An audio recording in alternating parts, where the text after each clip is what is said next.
Bonjour à tous, aujourd'hui on va parler du Mandalorien et Grogu, oui vous savez les aventures du grand dadais en armure accompagné d'un nain vert qui refuse obstinément de grandir. Et vous aurez sans doute compris avec cette présentation que je ne porte pas spécialement ces deux énergumènes dans mon cœur.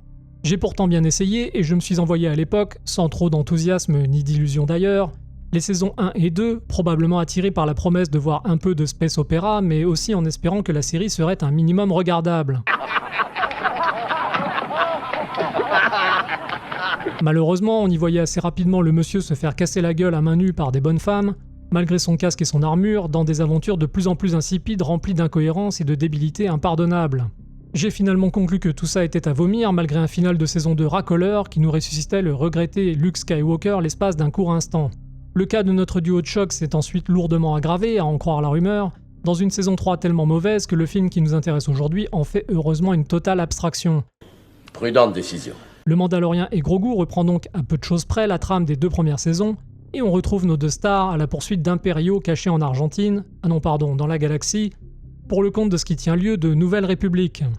Je ne sais pas s'il est bien utile que je revienne sur la genèse du film et les attentes du public, mais pour les résumer en peu de mots, disons qu'hormis les fans les plus forcenés, et apparemment ils sont encore nombreux, tout le monde s'en fout comme de sa première chemise.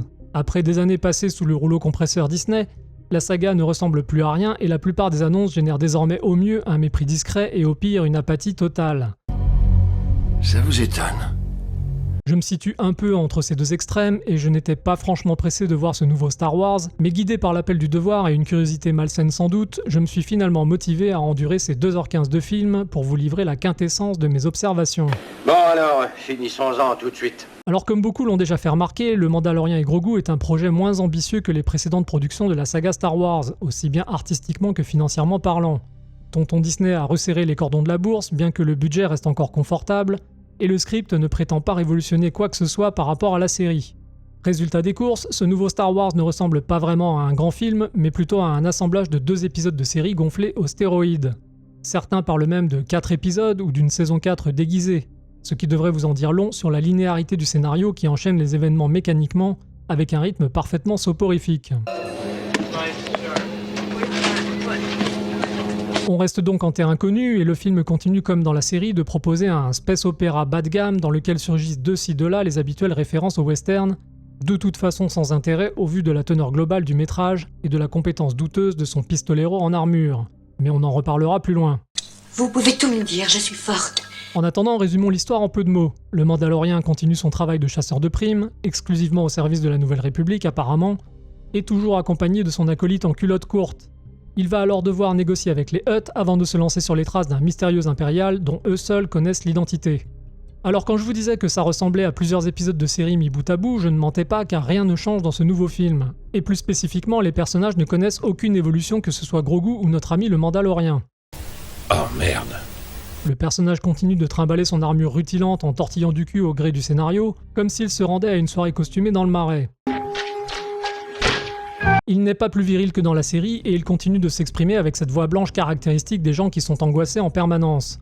Je comprends d'ailleurs plutôt bien cette idée intéressante de créer un contraste entre une attitude débonnaire et des capacités exceptionnelles dans l'action, sauf que ses exploits n'ont rien de bien impressionnant, même s'il atteint en général ses objectifs par la grâce du scénario. Moi je vais le prendre en charge. Je vais le faire ramper dans la sueur, la culasse ouverte. En gros, le Mandalorien est beaucoup trop mou psychologiquement et physiquement pour être véritablement crédible, et même si le but n'a probablement jamais été d'en faire un inspecteur Harry ou même un Bill Money comme dans Impitoyable, en ce qui me concerne, ce mec n'a pas la moitié des attributs nécessaires pour faire un chasseur de primes acceptable. Et bien évidemment, les rares fois où il aura l'occasion de nous démontrer le contraire en pratiquant des exécutions sommaires par exemple, le script interviendra rapidement pour lui ôter ce petit plaisir beaucoup trop masculin qui ferait mauvais effet en ces temps de wokisme galopant. Ce qui nous amène directement à Grogu, qui a une place de choix aux côtés de notre héros, mais qui, à ma grande surprise, n'est finalement pas le personnage le plus emmerdant du film, loin de là. Il accompagne le Mandalorien au gré de ses missions dans un rôle qui ressemble parfois à celui du jeune Daigoro dans la saga Baby Cart, pour ceux qui connaissent. Au vu de la bande-annonce, je m'attendais à un excès de gag, et oui, il y en a, mais au final le personnage reste assez discret, n'entrave pas trop le bon déroulement de l'intrigue et servira surtout de joker pour la relancer en seconde moitié de métrage. Bref, Grogu, tout comme son tuteur légal, n'évolue pas d'un poil dans cette nouvelle aventure. La petite créature verte reste sympathique, mais parfaitement incohérente, avec un QI à géométrie variable qui augmente significativement quand le script a besoin de faire de lui un personnage débrouillard, et qui chute au niveau attardé mental dès que le scénario prétend amuser la galerie. Ses fonctions cérébrales sont incomplètes. Il ne raisonne pas, ne pense pas. Autre curiosité de cette nouvelle escapade interstellaire, Sigourney Weaver nous gratifie de sa présence le temps de quelques échanges avec notre chasseur en armure. Les crachats et les colibés ont fusé sur X pour lui reprocher, possiblement à raison, une prestation sans saveur et une apparition bien inutile. Après, soyons honnêtes, vu la gueule du scénario, je ne vois pas très bien ce qu'elle pouvait faire de plus. D'autres lui ont aussi reproché de ne plus avoir l'âge de piloter un X-Wing, ce qui soulève tout un tas de questions passionnantes sur la législation en matière de sécurité aérienne de cette nouvelle république. Mon cher, je vois que tu as toujours le sens de l'humour, hein? Mais trêve de plaisanterie, elle est sans doute venue là pour cachetonner et rien d'autre. Quant à savoir si cette soudaine apparition va lui servir d'échauffement avant un retour sur la saga Alien, c'est une autre question qui n'intéresse d'ailleurs plus grand monde non plus, il me semble. Enfin, question personnage, on arrive sur un gros morceau avec les jumeaux Hutt et leur neveu le jeune Rota, dont je vous laisse savourer l'hilarante photo de classe. Les Hutt sont des créatures très intéressantes et je n'apprendrai rien à personne en vous disant que leur plus prestigieux représentant n'est autre que Jabba the Hutt, aperçu dans le Retour du Jedi, un contrebandier roublard et vicieux toujours prêt à la pire des traîtrises pour arriver à ses fins. En bref, un personnage fascinant et bien écrit qui a su marquer les esprits malgré un temps de présence limité à l'écran. Et vous n'êtes pas sans savoir non plus que Disney s'est lancé depuis le rachat de Star Wars dans une entreprise de destruction massive en massacrant dès qu'il le pouvait les icônes de notre jeunesse, pour les remplacer par sa ribambelle de nouveaux personnages aussi charismatiques que des endives. Je me demande combien de temps ça va durer. L'éveil de la Force transformait ainsi Han Solo en un père absent géniard avant de le balancer dans un trou. The Last Jedi faisait de Luke Skywalker un clodo aigri vaporisé comme une crotte qu'on dégage au Karcher. Et la série Boba Fett transformait notre chasseur de primes préféré en une espèce de gentil con incapable de faire quoi que ce soit sans l'aide d'une femme. Et j'en oublie probablement. Il se planque sous les jupes d'une femme. Les ravages constatés sont donc très importants, mais tout n'a pas été détruit et Disney s'attaque aujourd'hui à Jabba the Hutt. Problème, le Seigneur du Crime est mort il y a bien longtemps pendant la première trilogie. Difficile donc de l'atteindre en l'habillant d'un tutu ou en faisant un marchand de glace repenti. Pour le salir, les options restent malheureusement nombreuses, une des plus populaires dans l'écurie woke étant d'expliquer a posteriori que c'est une femme qui tirait les ficelles en coulisses, comme dans l'ignoble Bad Boys 3 par exemple. Mickey nous aura finalement épargné celle-là, mais il nous en a rapidement trouvé une nouvelle en lui donnant un fils un peu crétin, j'ai nommé Rota the Hutt. Rota the Hutt est un des personnages les plus absurdes que j'ai jamais vus dans Star Wars. Je pense qu'on est tous d'accord pour dire que les Hutt ne sont pas des créatures conçues pour la guerre, mais plutôt des cérébraux, des prédateurs dont la force repose sur la manipulation et les jeux de pouvoir. Les chasseurs de primes leur servent d'ailleurs de bras armés pour effectuer leur sale besogne aux quatre coins de la galaxie. Quelle surprise donc de trouver en la personne de Rota un Hutt bodybuildé devenu gladiateur dans une arène. Je ne crois pas que ces bestioles soient exactement faites de muscles, on se demande donc comment l'animal a réussi avec son physique de limace à se créer des abdominaux et des pectoraux dignes de Schwarzenegger. Mais c'est impossible. J'aurais donné cher pour voir son entraînement, mais bon, il est vrai que de nos jours, avec un peu de whey, un pot de créatine et quelques compléments stéroïdiens, on fait des miracles. Et les plus taquins d'entre nous lui reprocheront sans doute d'avoir sauté la journée d'entraînement réservée aux jambes. C'est une idée grotesque qui représente bien le vide créatif qui règne chez Disney depuis de nombreuses années maintenant. Les spectateurs les plus naïfs salueront certainement cet effort pour faire évoluer l'univers créé par George Lucas, en oubliant que Rota aurait fait de toute façon un personnage très intéressant en lui donnant les attributs angoissants de son père, mais en le dotant d'un code de l'honneur différent.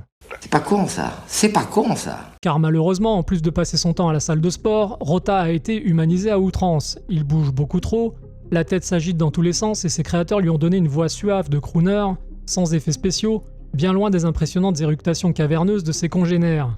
Derrière le physique de guerrier se cache un idéaliste doux et mélancolique, qui serait parfait pour vendre des savonnettes mais qui n'a plus rien d'un Hutt, un fils qui rejette purement et simplement l'héritage de son père, alors qu'il gagnerait largement à le revisiter afin d'en garder le meilleur.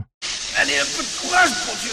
Et pour en finir avec Rota, il n'aura échappé à personne que sa présence et son nom ne sont là que pour tenter de siphonner une part du prestige mythologique de la trilogie originale, tout en vendant au ch'tine enfant une bestiole largement pacifiée qui, ironie du sort, avait été conçue autrefois pour plaire aux adultes.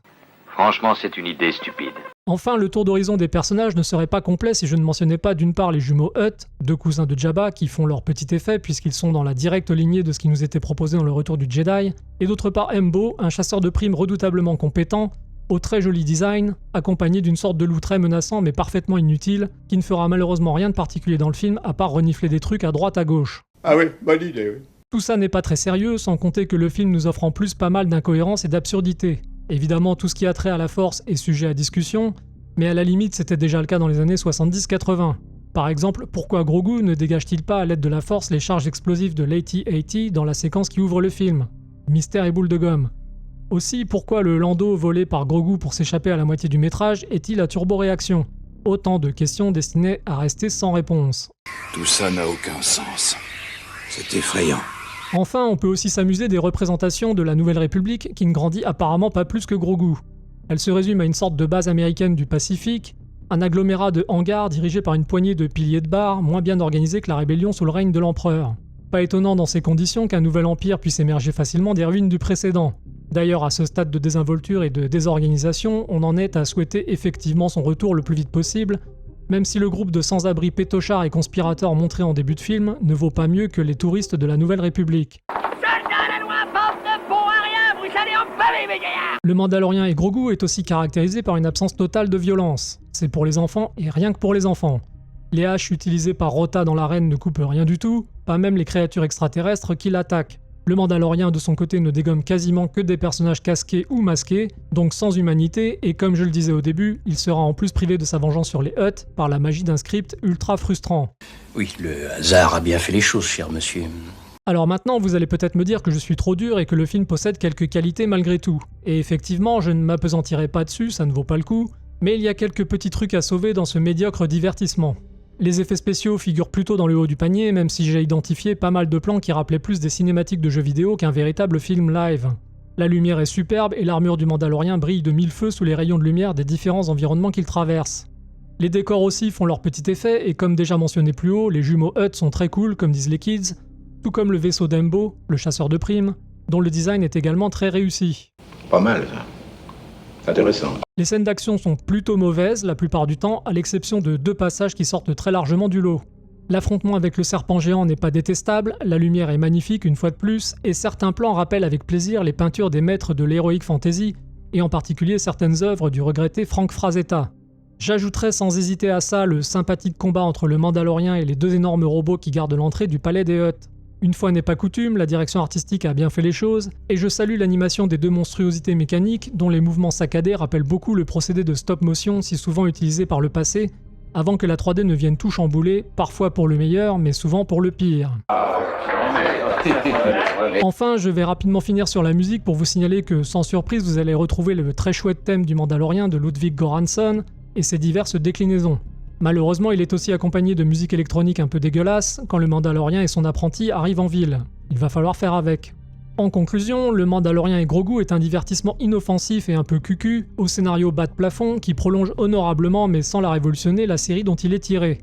Un film sans rebondissement notable, réservé presque exclusivement aux familles, et qui devrait satisfaire aussi les aficionados du duo comique, s'il y en a encore.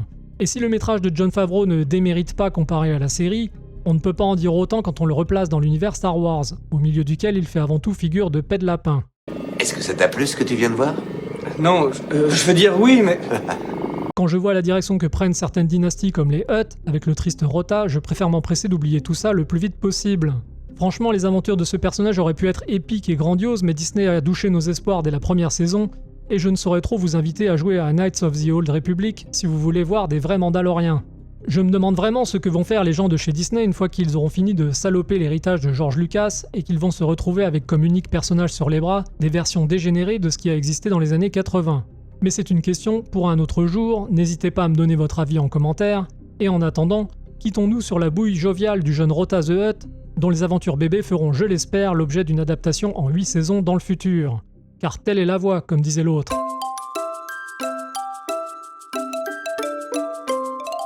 Dis donc, c'est super génial que tu te sois abonné à Cinéblast, ma chérie. Si un monsieur il s'abonne pas, je lui fais bouffer ses dents. Bonne idée, tu es bien la fille de ton père, toi, dis donc.